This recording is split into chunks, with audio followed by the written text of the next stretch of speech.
لله رب العالمين والصلاة والسلام على أشرف المرسلين سيدنا محمد. السلام عليكم ورحمة الله تعالى وبركاته.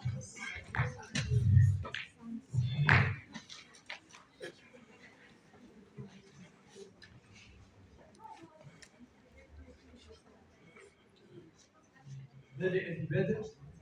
أشكر كل القائمين على تنظيم هذا الملتقى الذي يعتبر نواة أساسية للتعريف بأدب منطقة جغرافية محددة تاريخيا ثقافيا وحضاريا.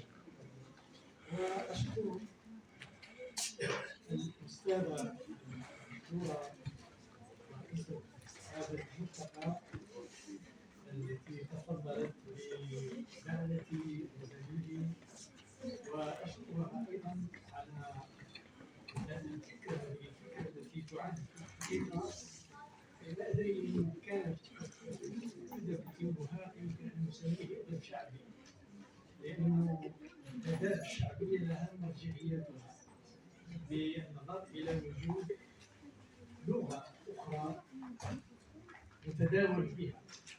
فنتحدث مثلا عن اللغة العربية الفصحى وآدابها الشعبية المتداولة عن طريق الرواية الشفهية. لكن الأمر ربما يختلف بالنسبة لأدب الأمهات، ولكن حتى في زمن النوبي اخترت الحديث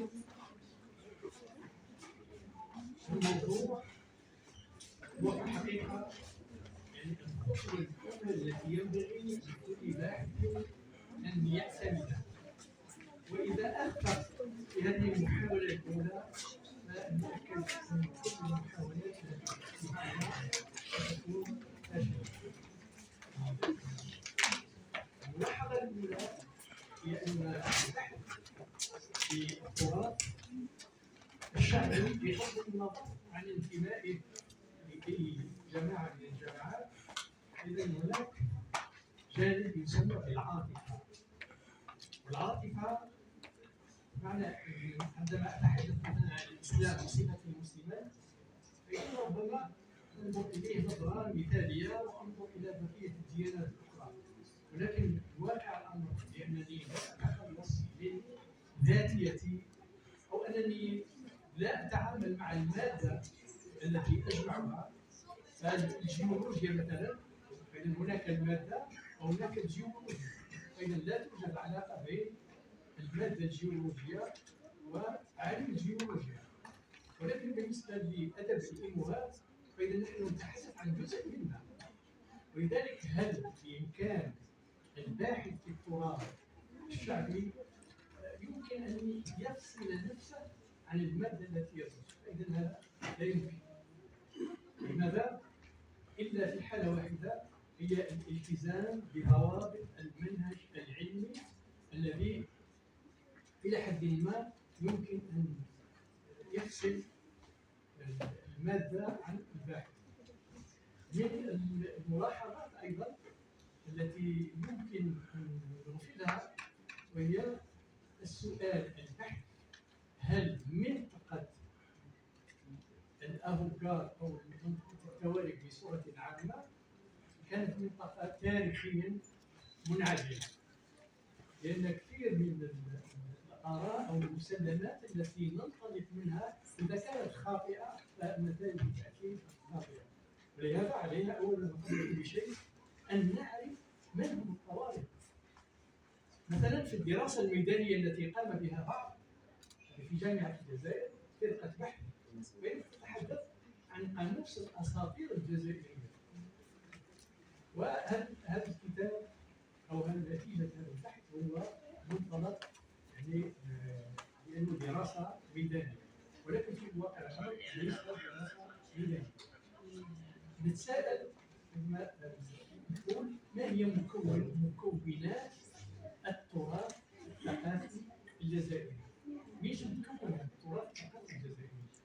عندما نتامل الجزئيات التي تحللت في الواقع المجتمعي وفي الآداب الشعبية الجزائرية، ومنها أدب الطوائف، فإذا نجد أن المكونات تتضمن أبعاد، يعني في تقديري نشوفها على بعض. البعد الأولاني الأول هو البعد النظري، والبعد الثاني هو البعد العربي الإسلامي.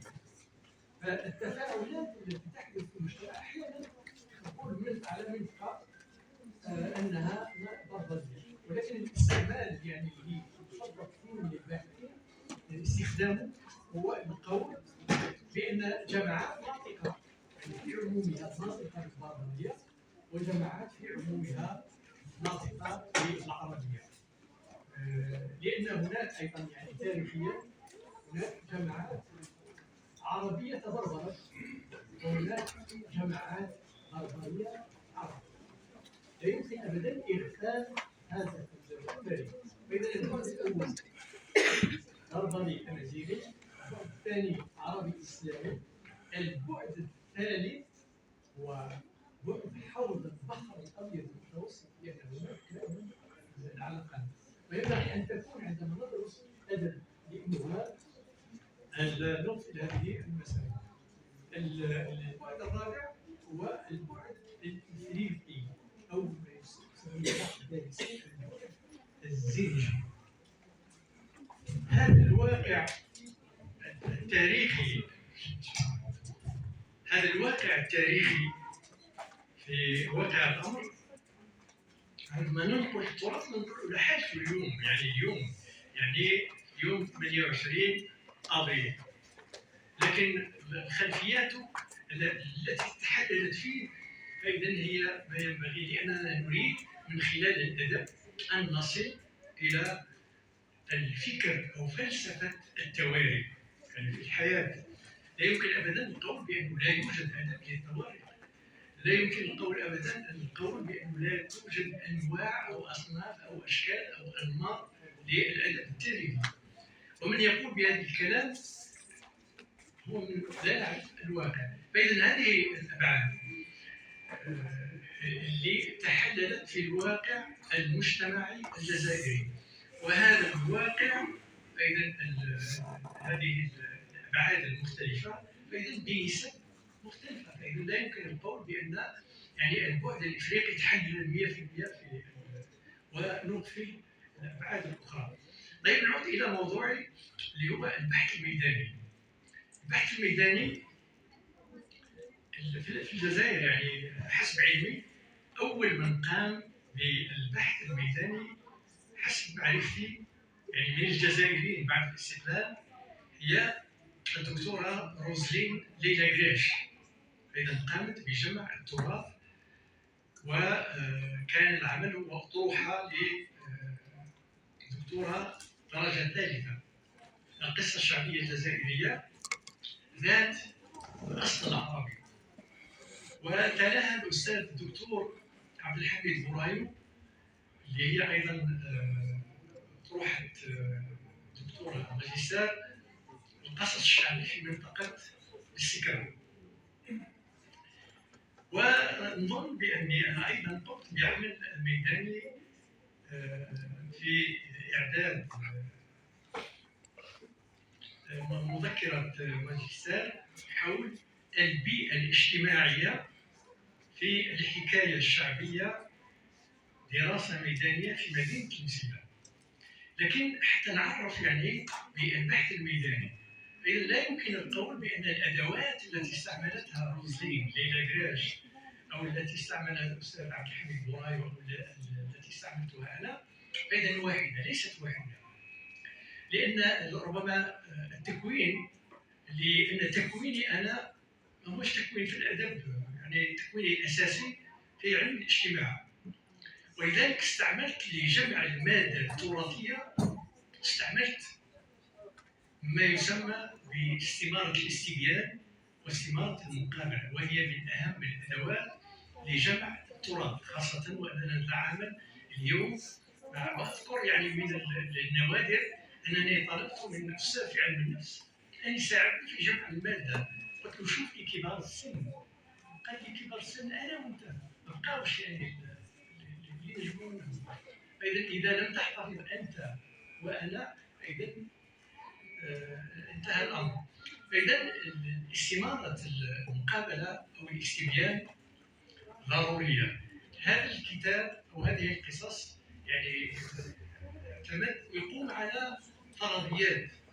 أنتم تعرفوا جميعا أن الفرضية تحتاج في النهاية إلى إثبات، لأن منطلق البحث العلمي أساسا إشكالية، والإشكالية غير واضحة في أذهان الطلبة، بل أقول غير واضحة في أذهان الأساتذة. الإشكالية لا تعني طرح سلسلة من الأسئلة والإجابات، ولكن الإشكالية تعني إشكالية البحث، خاصة الآن تواجهنا مسألة الانقلاب من نواة أدب الإمهام.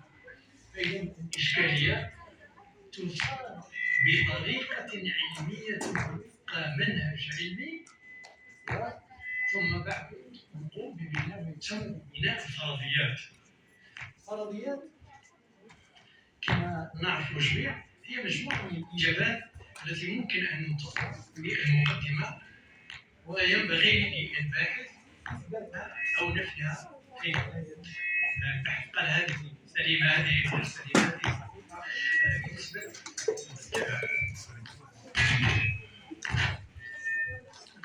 يثبت الميدان يعني ندرس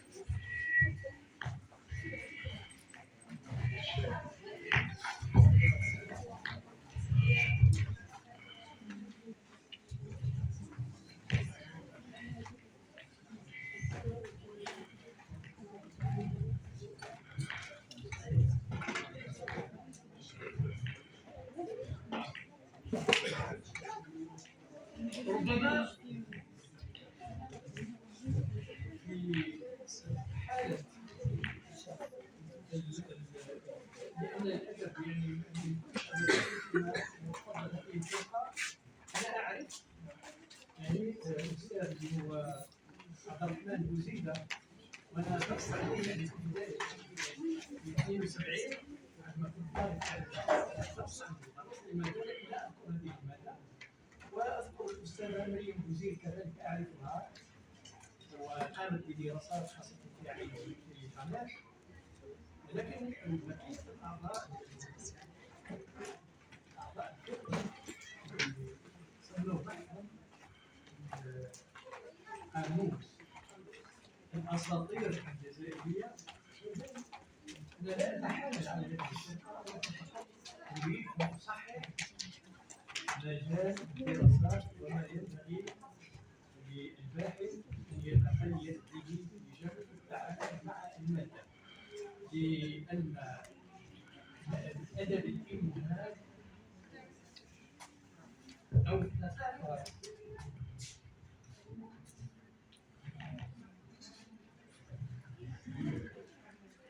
لأنها تشكل الأدب الإمهامي يشكل عنصر أساسي في الثقافة الجزائرية، ويمثل كذلك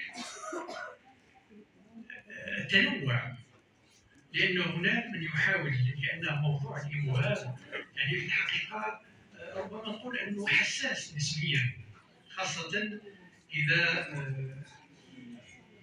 غابت النوايا الحسنة، لأن هناك من النظريات التي تدرس الفولكلور أو الثقافة الشعبية، فإذا هناك ما يسمى بالاتجاه الإيديولوجي في الدراسات الثقافية الشعبية، وقد تنحرف. لكن أنا شخصيا أعتبر أن الجهد أو المسعى الذي قامت به جامعة تامن غاست من خلال فرقة البحث ومن خلال قسم اللغة العربية، فإذا يعتبر تنوع في الثقافة الجزائرية، لأنه لا يوجد في واقع الأمر اصطدام بين مكونات الثقافة الجزائرية، ولكنه تنوع. ما الذي يفرق بين المجتمع الجزائري ربما هناك لهجات، ولكن عندما نعود إلى العادات والتقاليد فتكاد تكون واحدة وهي الأساس. فإذا في روسيا مثلا الاتحاد السوفيتي استخدموا التراث والثقافة الشعبية لجمع المكونات العرقية المختلفة التي كان يتشكل منها الاتحاد السوفيتي. ولكن الاتجاه الإيديولوجي الثاني في ألمانيا فإذا أخذ مسعى آخر، وهو يعني العمل على أن العرق الآري هو أرقى الأعراق، وتعرفوا النتيجة وين أدت. فإذا ما أريد قوله هو أنه ينبغي لنا أن نعتمد، يعني في بداية أمرنا نعتمد المنهج الجغرافي التاريخي المعروف بالمدرسة الفنلندية. ونحن لما نتكلم عن الفنلنديين نتكلم على ملحمة، هذه الملحمة واقعها يشبه واقع الأدب التاريخي أو واقع أدب الإيموهاب. فإذا عندما نالت فنلندا استقلالها لأنها كانت محتلة من السويديين مدة 5 قرون، ولذلك اضطروا على ثقافتها تماما. فإذا ظهر من الباحثين باحث معروف اللي هو آب الفولكلور أو الثقافة الشعبية، اللي هو إلياس لاروف، الذي قام بجمع شظايا أو ملتف أو جزئيات متناثرة في أنحاء فنلندا. هذا المنهج سموه المنهج الجغرافي لأنه يعتمد قرائن جغرافية. مثلا احنا عندما نبحث في أدب الإيموهاب فإذا نشوف ما هي المناطق الجغرافية اللي مذكورة بالاسم. في النهاية يعني يعتمد القرائن الجغرافية ويعتمد القرائن اللغوية، لأنه مثلا أنا فهمت باللي يعني عندما تكلم هانوتو على قواعد لغة تماشق، فإذا يفرق بين يقول عندما يذكر أول كلمة تماشق فإذا يقول هي مرادف لكلمة تمهان. يقول هو يذكر منطقة يقول لأنه اللي دار الترانسكريبسيون هذيك تاع تيفينا يقول من منطقة يعني ما عندهاش حرف الشين ولكن عندها حرف الهاء. فإن هذه الجزئيات ينبغي نلتفت إليها. إلياس لاروف تتبع ملحمة الكاليفالا بجزئياتها المختلفة شرقا وجنوبا وشمالا، ولكنه ألغى من المستقصين الذين قام بإجراء دراسة قابلهم وجمع منهم النصوص. فإذا استبعد حوالي 10% من المجتمع الفنلندي. لماذا؟ لأنه ناطق بالسويدية، ولذلك قال بأن وتعرفوا هذه المسائل حتى في جمع اللغة العربية يعني الاحتياطات اللي الأمر اللي نأكد عليه أنه ربما في النقاش يعني في أسئلة زملائي وأبناء الطلبة ربما ندير هذه المسألة يعني الأخطاء اللي ممكن وقع فيها هؤلاء. أولا في مفهوم الصورة فيما يتعلق بالإيموهاب، ثم فيما يتعلق بجمع المادة من المهن، والوقت دائما يعني سيف يحاصرنا. ولهذا أشكركم و